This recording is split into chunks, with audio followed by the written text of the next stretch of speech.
Hello प्यारे बच्चों, आज एक बार फिर हम यूनिट एंड डायमेंशन चैप्टर की डिस्कशन को आगे बढ़ाते हैं पार्ट नंबर 4 के साथ। एक बार ब्रीफ कर देता हूं बेटा। लास्ट वीडियो में जो हमने डिस्कस किया था, लास्ट वीडियो में हमने डिस्कशन स्टार्ट किया था डायमेंशन पर। तो सबसे पहले तो हमने ये समझने की कोशिश की थी कि what is the meaning of the dimension. फिर उसके बाद में हमने डायमेंशनल फार्मूला की बात की थी और कुछ फिजिकल क्वांटिटीज़ के लिए अपन ने डायमेंशनल फार्मूलाज तैयार किए हुए थे। तो पहली बात उसमें ये आई थी कि भाई डायमेंशंस का एक्चुअल में मतलब क्या है। तो जैसे हमने 3 फंडामेंटल क्वांटिटीज़ को कंसीडर किया था जो हमने ली थी, कई बार वो चीज़ रिपीट भी हो चुकी है, अब इसलिए थोड़ा सा फास्ट लेकर के चल सकते हैं कि मास, लेंथ और टाइम, ये 3 हमने फिजिकल क्वांटिटीज़ ली थी जो फंडामेंटल क्वांटिटीज़ थी। तो इन जनरल हमने इनके यूनिट्स को मान लिया, मास के लिए m, लेंथ के लिए l और टाइम के लिए t लिया था। तो फिर हमने ये कहा था कि किसी भी फिजिकल क्वांटिटी की यूनिट को अब हम m, l और t की फॉर्म में रिप्रेजेंट कर सकते हैं। बस हमें उस फिजिकल क्वांटिटी का फॉर्मूला मालूम हो और उस फॉर्मूले में कौन सी क्वांटिटी के लिए क्या यूनिट हमको मेंशन करनी है, वो चीज़ हमको क्लियर करनी है चाहिए। जैसे कि हमने स्पीड की बात की थी, तो हमने कहा था speed equals to distance upon time. अब यहाँ से डिस्टेंस के लिए अगर हम बात करें तो हमने उसकी यूनिट वही लिखी जो लेंथ के लिए लिखी थी, तो हमने डिस्टेंस के लिए L1 लिख दिया था, अपॉन में टाइम के लिए t लिख दिया था। तो ये हमारे पास में बन करके तैयार हुआ था L1 t - 1। क्योंकि इसमें m नहीं है इसलिए या तो हम इसमें m को नहीं लिखें या फिर हम लिख सकते हैं m की पावर 0। तो ये पूरा बन जाता है m0 L1 t - 1। ये जो चीज़ बन करके तैयार होती है बेटा, इसी को डायमेंशनल फार्मूला कहते हैं। और इसमें ये जो पावर्स लगी हुई हैं इन्हीं को हम डायमेंशंस कहते हैं। सो स्पीड के लिए जैसे हम बात करें तो m का डायमेंशन हो गया 0, l का डायमेंशन हो गया 1 और t का डायमेंशन हो गया -1 और डायमेंशनल फार्मूला हो गया m0 L1 t - 1। ऐसे फिर हमने कुछ और एग्जांपल भी लिए थे। हमने वेलोसिटी के लिए बात की थी, एक्सेलरेशन के लिए बात की थी, एरिया के लिए बात की थी, वॉल्यूम के लिए बात की थी, डेंसिटी के लिए हमने बात की थी। अब बहुत सारी फिजिकल क्वांटिटीज़ हैं जिनके लिए हम डायमेंशनल फार्मूला तैयार कर सकते हैं। जैसे ही मैंने बताया कि हमको क्वांटिटी का बेसिक फार्मूला मालूम होना चाहिए, तो हम उसके लिए डायमेंशनल फार्मूला तैयार कर सकते हैं। कुछ और एग्जांपल हम लेकर के चलते हैं तो चीज़ और ज़्यादा हमको क्लियर हो जाएगी। जैसे हम बात करते हैं फोर्स की। हो सकता है कि फोर्स का हमने लास्ट वीडियो में भी डिस्कस किया हो, नहीं किया है तो अब यहाँ पर ध्यान से देख लेंगे। फोर्स के लिए अगर हम बात करेंगे तो हम लिखेंगे मास इनटू एक्सेलरेशन, ठीक है। अच्छा, एक छोटी सी बात और बता देता हूँ। रियलिटी में नोट्स बनाने का तरीका तो ये है कि एक पूरी टेबल बननी चाहिए। मैंने शायद इस चीज़ का थोड़ा सा जिक्र किया हुआ कि एक कॉलम में फिजिकल क्वांटिटी है, दूसरे में उससे रिलेटेड अगर कोई फार्मूला है तो वो फार्मूला है, तीसरे में उसका डायमेंशनल फार्मूला आ जाए, ठीक है। क्योंकि बहुत सारी फिजिकल क्वांटिटीज़ हैं, तो जैसे जैसे हम फिजिक्स में आगे से आगे फिजिकल क्वांटिटीज़ के बारे में पढ़ते जाएंगे वैसे वैसे उस टेबल में एंट्री होते हुए चलनी चाहिए। सही तरीका तो एक्चुअल में ये बनता है। अभी तो हम वही एग्जांपल लेकर के चल रहे हैं जो पहले की क्लासेस में आप लोगों ने पढ़ लिए होंगे, देख लिए होंगे, उनके बारे में सुन लिया होगा। बाकी जैसे जैसे आगे बढ़ेंगे नई नई क्वांटिटीज़ हमारे सामने आएंगी, तो टेबुलर फॉर्म में अगर वो चीज़ होगी तो वो कॉम्पैक्टेड चीज़ हो जाएगी, मतलब एक ही जगह पर सारा सब कुछ आ जाएगा। तो किसी भी क्वांटिटी के लिए अगर हमको डायमेंशनल फार्मूला कभी भी चेक करना होगा तो इजीली हम उस टेबल से उसको चेक कर सकते हैं, ये उसका बेनिफिट होगा। तो मैं सजेस्ट कर रहा हूँ ये कि सारे बच्चे टेबल फॉर्म में चीज़ों को लेकर के चले। मैं रैंडमली ले रहा हूँ, एग्जांपल्स लेकर के चल रहा हूँ और चीज़ों को समझा रहा हूँ। जैसे मैंने स्पीड की बात की, वेलोसिटी की बात की, तो आप उसको किस तरीके से तैयार कर सकते हैं। दिस इज़ योर रेस्पॉन्सिबिलिटी कि भाई हमने कॉलम बना लिए 3, फिजिकल क्वांटिटी में लिख लिया स्पीड, फिर उसके फॉर्मूले में लिख दिया हमने डिस्टेंस अपॉन टाइम, फिर हमने उसका डायमेंशनल फार्मूला लिख दिया m0 L1 t - 1। नेक्स्ट आ गया वेलोसिटी, ऐसे ही उसके लिए किया, फिर एक्सेलरेशन आ गया, एरिया आ गया, वॉल्यूम आ गया, जो भी हमने लिए डेंसिटी आ गया। जैसे जैसे मैं एग्जांपल लेता जाऊँ वैसे वैसे उनको टेबुलराइज करते जाओ आप, ठीक। Force equals to mass into acceleration, ठीक। अब सोचो बेटा, अपना कॉमन सेंस लगाओ। मास के लिए हम क्या लिखेंगे, m1 लिखेंगे, एक्सेलरेशन के लिए m0 L1 t - 2। अभी भी इसमें डाउट है कि ये कहाँ से मिला, तो पिछले वीडियो को रेफर कर लेना। पिछले वीडियो में ये सारी चीज़ें मैंने बताई थी कि एक्सेलरेशन के लिए कैसे बना, बिल्कुल बेसिक से लेकर के चले थे, छोटी छोटी क्वांटिटीज से लेकर के चले थे। अब मैं उसको डायरेक्ट लिख रहा हूँ। इसको सॉल्व करेंगे तो क्या आ जाएगा बेटा, m1 L1 t - 2। This is the dimensional formula of the force which is very frequently used in the physics. Physics में फोर्स बहुत काम आता है, मैकेनिक्स आप पढ़ते तो फोर्स की बहुत ज़्यादा यूज़ है, तो फोर्स का डायमेंशनल फॉर्मूला तो रिपीटेडली आपके काम आने वाला है, याद रख लेना इसको m1l1t-2। ठीक, और हम एग्जांपल ले लेते हैं, जितने हम एग्जांपल लेंगे। अब एग्जांपल्स में क्या करना है, जैसे मैं लिख रहा हूँ मोमेंटम, तो आपका वीडियो देखने का एक बहुत अच्छा तरीका हो सकता है कि मैंने बोला मोमेंटम और इसका फॉर्मूला भी मैंने बोल दिया, अगर आपको मालूम नहीं है तो फॉर्मूला आप देख लो कि मास इनटू वेलोसिटी।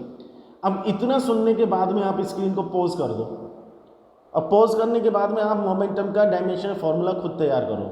अदरवाइज क्या होगा कि आप देखते रहेंगे, चीज़ों को सुनते रहेंगे, आपको ऐसा लगेगा सब कुछ सही चल रहा है, जब तक आप अपने लेवल पर चीज़ों को ट्राई नहीं करके देखेंगे। ठीक है, ये मेरा मैसेज सारे स्टूडेंट्स के लिए है जो भी इस वीडियो को देख रहे हैं। तरीका है सब्जेक्ट को पढ़ने का, मैंने बोला momentum equals to mass into velocity, यहाँ आप स्क्रीन को पॉज करो और मोमेंटम का डायमेंशनल फॉर्मूला अपने आप तैयार करो। तैयार करने के बाद में रिज्यूम करो, स्टार्ट करो वापस से, फिर आप चेक करके देखना मैंने जो बनाया और आपने जो बनाया दैट इज सेम और डिफरेंट। सेम आता है तो यहाँ से ही आपका कॉन्फिडेंस बूस्ट होगा। चीज़ों को देखते रहने से कॉन्फिडेंस नहीं आएगा बेटा, चीज़ों को अपने लेवल पर एक बार चीज़ को समझो, फिर अपने लेवल पर उस चीज़ को करोगे तो कॉन्फिडेंस आएगा। तो मास इनटू वेलोसिटी, अब मास के लिए मैंने लिख दिया m1 इंटू में वेलोसिटी के लिए कितना m0l1t-1, so it is m1l1t-1। This is the dimensional formula of momentum. शायद आपने मोमेंटम के बारे में सुना भी हो। ठीक, फिर अपन एक एग्जांपल ले लेते हैं वर्क का भी शायद आपने सुना होगा कि फोर्स इनटू डिस्प्लेसमेंट। हालांकि आगे जाकर के जब अपन मैकेनिक्स पढ़ेंगे, वर्क एनर्जी पावर चैप्टर पढ़ेंगे फिजिक्स में, तो वहाँ जाकर के पता लगेगा कि रियलिटी में वर्क का ये जो फॉर्मूला हम बोलते हैं ये इनकम्प्लीट है। गलत तो नहीं कहूँगा, इनकम्प्लीट है। साथ में इसमें एक चीज़ और आती है, चर्चा अपन उसकी बाद में करेंगे उसके बिना, लेकिन अभी अपना काम चल जाएगा तो कोई बात नहीं। अभी के लिए फॉर्मूला ये याद रखते हैं कि work equals to force into displacement. अब फोर्स के लिए हमने निकाल लिया बेटा m1l1t-2 और डिस्प्लेसमेंट के लिए हो गया l1। सो फाइनली क्या आया m1l2 बन गई और ये आ गया t-2, तो वर्क का डायमेंशनल फॉर्मूला बन गया। ठीक, एक क्वांटिटी और जो शायद आपने सुना हो, पता नहीं सुना है, टॉर्क। टॉर्क क्या होता है, टॉर्क होता है फोर्स इनटू डिस्टेंस। ये भी हम रोटेशनल मोशन चैप्टर पढ़ेंगे फिजिक्स में, उसमें टॉर्क बहुत काम आएगा। तो टॉर्क का फॉर्मूला अभी याद रख लो, मतलब इन रेफरेंसेस को आगे भी लेकर के चलना, ये छोटी छोटी सी चीज़ें हैं आगे भी काम आएंगी आपके। Torque equals to force into distance. अब फिर से नोट करते हैं, फोर्स के लिए क्या आ गया m1l1t-2 और डिस्टेंस के लिए आ गया l1। So I think m1l2t-2, torque और वर्क दोनों का डायमेंशनल फॉर्मूला सेम आ रहा है, m1l2t-2 यहाँ पर भी आ रहा है, तो टॉर्क और वर्क दोनों का डायमेंशनल फॉर्मूला सेम आता है। ठीक, अपन और एग्जांपल ले लेते हैं, जैसे हमने एग्जांपल ले लिया प्रेशर। अब प्रेशर हम क्या लिखते हैं बेटा, फोर्स अपॉन एरिया। प्रेशर को हम यही लिखते हैं। ठीक, मैं फॉर्मूले लिखते जा रहा हूँ, आप स्क्रीन पॉज करके खुद तैयार करते रहना, फिर रिज्यूम करके चेक करके देखना मैंने क्या लिखा है। Pressure equals to force upon area. Force के लिए हमने लिखा m1l1t-2 और अपॉन में एरिया के लिए आ गया l2। याद होगा ना, पिछले वीडियो में डिस्कस किया था ये सब कुछ, l2। तो ये कितना बना m1l1t-2, इसको शिफ्ट कर देंगे बेटा तो l-2 हो जाएगा ना ऊपर। तो फाइनली m1l की पावर कितनी बन गई -1 और ये आ गया t-2। ये प्रेशर के लिए आ गया। जैसे मैंने कहा था कि ठीक है, आप किसी भी फिजिकल क्वांटिटी के लिए डायमेंशनल फॉर्मूला रटो मत, बनाना आपको आना चाहिए। लेकिन ये कई क्वांटिटीज़ ऐसी हैं जो रिपीटेडली हमारे काम आती हैं, और रिपीटेडली काम आती है तो इनका तो हमको डायमेंशनल फॉर्मूला याद ही हो जाता है। जैसे फोर्स का भी शायद आपको याद हो गया होगा m1l1t-2, प्रेशर की बात करोगे तो m1l-1t-2। ये फ्रिक्वेंटली काम में आने वाली चीज़ें हैं। ठीक है, और अपन एग्जांपल ले सकते हैं, जैसे हमने बोला स्ट्रेस, शायद आपने नाम नहीं सुना हो लेकिन ये भी हमारे काम आएगा, फोर्स अपॉन एरिया। अब मैंने फॉर्मूला बोल दिया, आप तैयार कर लो, और जो भी ध्यान से देख रहा है वो कहेगा साहब फोर्स अपॉन एरिया यहाँ बोला और फोर्स अपॉन एरिया यहाँ बोला। इट डजेंट मीन कि स्ट्रेस और प्रेशर एक ही चीज़ है। लॉजिकली इन दोनों चीज़ों में क्या डिफरेंस है वो जब हम चैप्टर्स को पढ़ेंगे तब कहीं जाकर ये चीज़ क्लियर होगी। अभी तो ठीक है, प्रेशर और स्ट्रेस दोनों का फॉर्मूला फोर्स अपॉन एरिया, तो क्या मैं डायरेक्टली बोल दूं कि स्ट्रेस का डायमेंशनल फॉर्मूला वही है जो प्रेशर का है, मतलब m1 L-1 और T-2। स्ट्रेस का डायमेंशनल फॉर्मूला वही आएगा जो प्रेशर के लिए है। ठीक है, तो ये कुछ और फिजिकल क्वांटिटीज़ हमने ली है। आप एक बार थोड़ा सा इन पर ध्यान लगा लीजिए, देख लीजिए एक बार, फिर मैं इसको इरेज करके और थोड़ी सी आगे की कहानी लेकर के चलता हूँ। तो ये हमने कुछ डायमेंशनल फार्मूलाज लिखे हैं, एक बार आप इसको देख लीजिए। आप स्क्रीन पॉज कर लीजिए, देख लीजिए, मैं इसको इरेज कर रहा हूँ। ठीक है, अब इसके बाद में आगे कुछ बात आती है। ये डायमेंशनल फार्मूला वाली कहानी अपनी चलती रहेगी, मतलब आगे भी कुछ और क्वांटिटीज आएंगी, मैं उनके भी डायमेंशनल फार्मूलाज की बात करूँगा। ठीक है, वो टाइम के साथ में अपन उन चीज़ों को लेकर के चलते हुए रहेंगे। आप बुक्स में से क्वेश्चंस वगैरह करेंगे तो वहाँ पर भी कुछ नई नई चीज़ें आपको मिलेंगी। बेसिक चीज़ मैंने आपको समझाई है कि आपको डायमेंशनल फार्मूला बनाना आना चाहिए, फार्मूले देखो और डायमेंशनल फार्मूले तैयार करो, और आगे अपन इन चीज़ों को लेकर के चलेंगे। अब थोड़ी सी अपन बात करते हैं जो इम्पोर्टेंट है, that is applications of dimensions. मतलब ये जो डायमेंशंस हमने डिस्कस किए, जाहिर सी बात है कि कुछ एप्लीकेशन होगा तभी तो हमने इसको डिस्कस किया है, otherwise what is the use of the dimension. तो डायमेंशंस के कुछ एप्लीकेशंस हैं, 3 एप्लीकेशन एक्चुअल में है। फर्स्ट एप्लीकेशन हम उसका डिस्कस कर रहे हैं। फर्स्ट एप्लीकेशन हम कहेंगे to check the correctness of given equation. ठीक है, समझना इंपॉर्टेंट है, कहना क्या चाहते हैं, to check the correctness of a given equation. मतलब हमको कोई भी फिजिकल इक्वेशन गिवन है, फिजिक्स का कोई भी इक्वेशन हमारे सामने आया, हम ये चेक करना चाहते हैं whether the equation is correct और इनकरेक्ट, दैट इज राइट और रॉन्ग। हम उस इक्वेशन को डायमेंशन के बेसिस पर चेक कर सकते हैं कि वो सही है या गलत है। ये डायमेंशन का एप्लीकेशन है कि आप इक्वेशन को चेक कर सकते हो। कैसे? एक बेसिक कॉन्सेप्ट है, बस उसको समझना है, फिर आप कितने ही क्वेश्चन सॉल्व करके देख सकते हो। जैसे हमने कोई भी एक ऐसा इक्वेशन लिया जो हमारे लिए वेल नोन हो, जिसको हम पढ़ चुके हैं, काम में ले चुके हैं, सिंपल एग्जांपल लेकर के चलेंगे तो चीज़ें उतनी ही इजी हमारे लिए रहेंगी। जैसे इक्वेशन ऑफ मोशन की बात कर लेते हैं कि फर्स्ट इक्वेशन हमने पढ़ा था v = u + at। I hope ये वाला इक्वेशन सब बच्चे जानते हैं, इसलिए मैं ये एग्जांपल लेकर के चल रहा हूँ, प्रीवियस क्लासेज में आप पढ़ चुके हैं। सो v = u + at। थोड़ी देर के लिए बेटा ये मान करके चलो कि आपने इस इक्वेशन को आज पहली बार देखा है, थोड़ी देर के लिए मान करके चलो। अब आपसे मैंने ये कहा कि एक इक्वेशन है v = u + at, आप चेक करके बताओ whether the equation is correct और इनकरेक्ट। तो आप डायमेंशन से इसको चेक कर सकते हो, थोड़ा सा कॉमन सेंस लगा करके और बेसिक कॉन्सेप्ट लगा करके। क्या आप पहले तो ये कहेंगे कि सर ये जितनी भी चीज़ें लिखी हुई हैं, ये जितनी भी फिजिकल क्वांटिटीज़ लिखी हुई हैं, पहले तो इनके नाम बताइए क्या क्या है। तो नाम हमको मालूम होंगे। अब नया इक्वेशन है तो मैं आपको नाम बता देता हूँ कि v तो है final velocity, v final velocity है, u को हम कहेंगे इनिशियल वेलोसिटी, ठीक है, a हो गया है एक्सेलरेशन और t टाइम है। ये फिजिकल क्वांटिटीज़ के नाम हो गए। अब हमें चेक करना है कि इक्वेशन करेक्ट है या नहीं है। तो हमने कॉमन सेंस क्या लगाया बेटा? कॉमन सेंस ये है कि हम किसी भी टर्म में जब दूसरी टर्म को ऐड करते हैं या सब्ट्रैक्ट करते हैं, मतलब प्लस करते हैं या माइनस करते हैं, तो दोनों टर्म एक जैसी ही फिजिकल क्वांटिटी को रिप्रेजेंट कर रही होंगी। अगर हम सोच करके देखें तो ये कॉमन सेंस वाली बात है। मैं क्या कभी आपसे ये कह सकता हूं कि यार 2 kg में 5 सेकंड को ऐड करके बताओ क्या आएगा? इररेलेवेंट। इस चीज का कोई एग्जिस्टेंस ही नहीं है कि kg में सेकंड को ऐड करना, मतलब मास में टाइम को ऐड कर ही नहीं सकते। ऐसे में आपसे कहूँ कि 10 मीटर में 2 सेकंड को ऐड करो या 10 मीटर में 5 kg को ऐड करो। हाँ, मैं आपसे ये कह सकता हूँ कि 2 kg में 3 kg को ऐड करो, तो आप मास में मास को ऐड करोगे, मास में टाइम को ऐड नहीं करोगे, टाइम में मास को ऐड नहीं करोगे, टाइम में लेंथ को ऐड नहीं करोगे, लेंथ में मास को ऐड नहीं करोगे। आप स्पीड में एक्सेलरेशन को ऐड नहीं कर सकते, स्पीड में स्पीड को ऐड कर सकते हैं, एक्सेलरेशन में एक्सेलरेशन को ऐड कर सकते हैं, फोर्स में से फोर्स को माइनस कर सकते हैं, फोर्स में फोर्स को ऐड कर सकते हैं। तो एक फिजिकल क्वांटिटी में उसी तरह की फिजिकल क्वांटिटी को आप प्लस कर सकते हो या माइनस कर सकते हो। यही बेसिक कॉन्सेप्ट है। यहाँ हम कह सकते हैं कि दोनों को ऐड करने के बाद में 5 kg आएगा। बस यही बेसिक कॉन्सेप्ट बेटा हमको यहाँ पर अप्लाई करना है। क्या, पहले तो ये देखो कि इक्वेशन में कितनी टर्म्स हैं। टर्म्स का मतलब तो हम समझ रहे हैं भाई, बीच में प्लस या माइनस आता है तो टर्म्स अलग होती है। दो क्वांटिटी अगर मल्टीप्लाई हो रही हो तो वो एक ही टर्म होती है।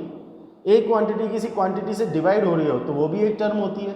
तो इसमें एक टर्म तो ये है, ठीक है, एक टर्म इसमें ये है और एक ये पूरी टर्म है 80। अब हम क्या कह रहे हैं कि u में अगर 80 को ऐड कर रहे हैं तो v आ रहा है, तो हमारा जो रिजल्ट आ रहा है वो वेलोसिटी है और ये क्या है, वेलोसिटी। ठीक है, तो हम वेलोसिटी में बेटा किस चीज को ऐड कर रहे होंगे कि रिजल्ट वेलोसिटी ही आए। इसका मतलब ये जो 80 है, 80 पूरी टर्म, ये भी वेलोसिटी होनी चाहिए। तो v का नाम भी वेलोसिटी, u का नाम भी वेलोसिटी और 80 का नाम भी वेलोसिटी। अब जब सारी टर्म्स एक ही जैसी फिजिकल क्वांटिटी को रिप्रेजेंट कर रही है तो इसका मतलब फिर सबके लिए डायमेंशन फॉर्मूला भी सेम आना चाहिए। किसके लिए डायमेंशनल फॉर्मूला सेम आना चाहिए? टर्म्स के लिए।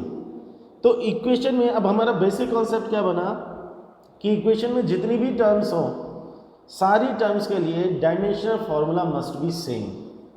If dimensional formula is same, the equation is correct on the dimension basis.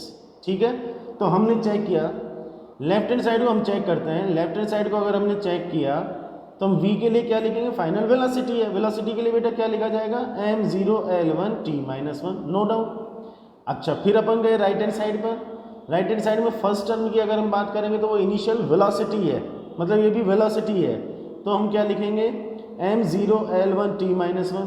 और राइट हैंड साइड की दूसरी टर्म लेंगे, टर्म दैट इज 80। तो a क्या है? एक्सीलरेशन। बी केयरफुल, a के लिए क्या लिखना बेटा? m0l1 t-2 और इनटू में t मतलब टाइम, उसके लिए आ गया t1। सॉल्व करेंगे तो क्या बनेगा? m0l1 t-2 और 1 है तो ये -1 आ गया, सॉरी, तो ये क्या आ जाएगा? -1। ठीक, अब लेफ्ट हैंड साइड की जो टर्म है उसके लिए ये आया, RHS की जो पहली टर्म है उसके लिए आया और RHS की जो दूसरी टर्म है उसके लिए ये आया। क्या सारी टर्म्स के लिए डायमेंशन फॉर्मूला सेम आ रहा है?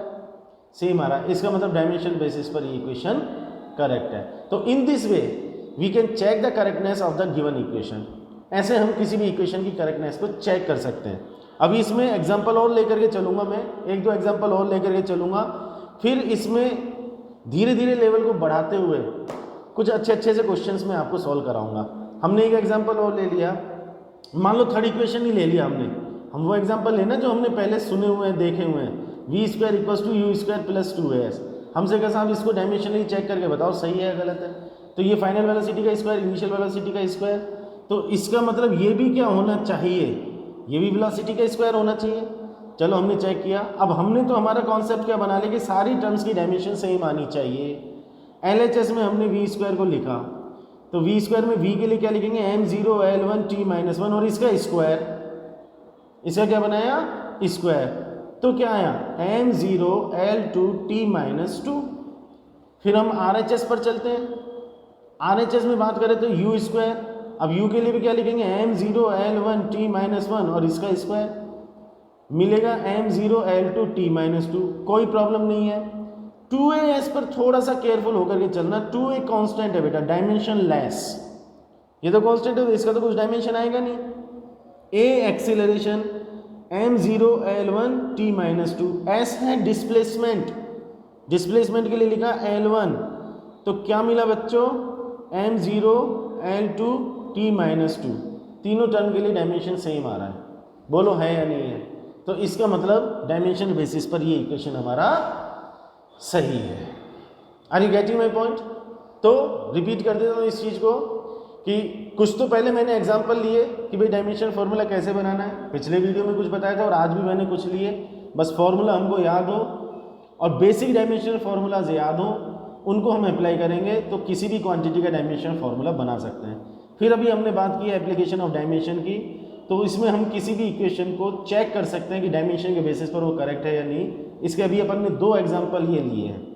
अभी ये बात कंप्लीट नहीं हुई है, इसमें नेक्स्ट वीडियो में कुछ और एग्जाम्पल्स भी लेकर के चलेंगे और कैसे कैसे क्वेश्चन इससे रिलेटेड कंपटीशन में बन सकते हैं इवन 11th के होम एग्ज़ाम में भी बन सकते हैं, बोर्ड एग्ज़ाम में मतलब, वो भी मैं आपको बताऊंगा। वो नेक्स्ट वीडियो में अपन कंटिन्यू करेंगे इस चीज़ को, ठीक है।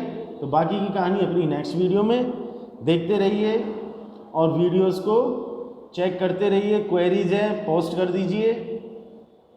नेक्स्ट वीडियो में फिर मिलते हैं। Till then take care, good bye, thank you very much, see you.